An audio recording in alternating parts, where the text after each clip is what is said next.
Part 2 of getting our brain scanned. So this trip to the Amen clinics was 7 years in the making for us. I've read every single one of his books. I did all of the research on his natural supplements in order to help my son, who was originally diagnosed at 8 years old through a psychoeducational assessment only, purely for the purpose of getting an individual education plan to manage his anxiety, as well as see if he was gifted and could get into the gifted program. I knew my son was different from the time he was a year old. I have videos of him doing things that little kids just normally don't do. His obsessive level of focus that would last 20 to 45 minutes at just 2.5 years old, would never get his hands dirty, stimming, which again, I know these things now, but back then we knew differently, and generalized anxiety and OCD tendencies was what we went with. Using Dr. Amen's books, I was able to put together a supplement regime that helped my son manage his anxiety and moods better to get through high school, which still was extremely challenging for him, even though he got 100%. It was his level of stress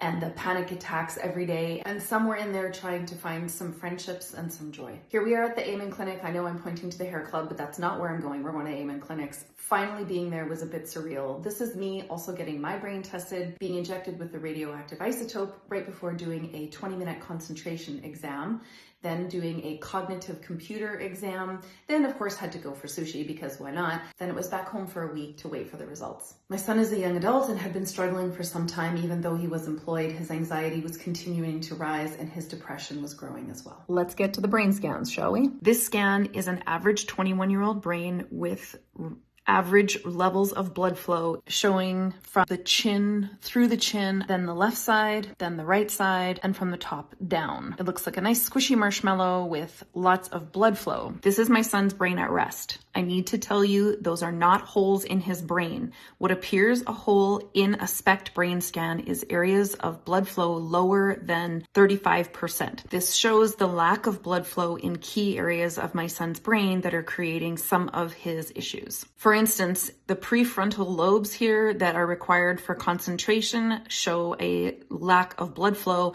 and the temporal lobes, which is where mood is regulated, also shows lack of blood flow, consistent with his current symptoms. This is my son's brain when he concentrates, to show you that those areas that did have low blood flow can fill in, and they do slightly, but he still is struggling with concentration in his prefrontal cortex and back here in the cerebellum. This is a heat map of an average 21-year-old brain under concentration. You can see the white is hot, red is medium, and the blue is low for blood flow. And there should be a lot of blood flow at the back there, the cerebellum, when a brain tries to concentrate. This is my son's brain when he concentrates, which is almost the complete opposite. It looks like ADHD symptoms because at the cerebellum at the back and in the prefrontal cortex at the front, he's lacking blood flow even when he attempts to concentrate. This is the more critical part of my son's brain. Again, the lower area of blood flow in the cerebellum when he tries to focus and concentrate, but perhaps more importantly, this signature diamond pattern at the top of overactive emotional brain, essentially, thalamus, basal ganglia, anterior cingulate gyrus, that controls mood, anxiety, depression, hyperfocus, getting stuck on things, strong negativity bias, anxiety and depression. But those things also lead to highly driven determination, high empathy, so you can't have one without the other. An autistic brain and an ADHD brain look very similar, except for that signature diamond pattern. The psychiatrist's assessment and diagnosis for my son is autistic spectrum disorder with significant ADHD symptoms, again, which is normal because they do go very closely hand in hand. We're currently working with a psychiatrist from the Amen Clinic with a regimen of natural supplements, lifestyle changes like activity.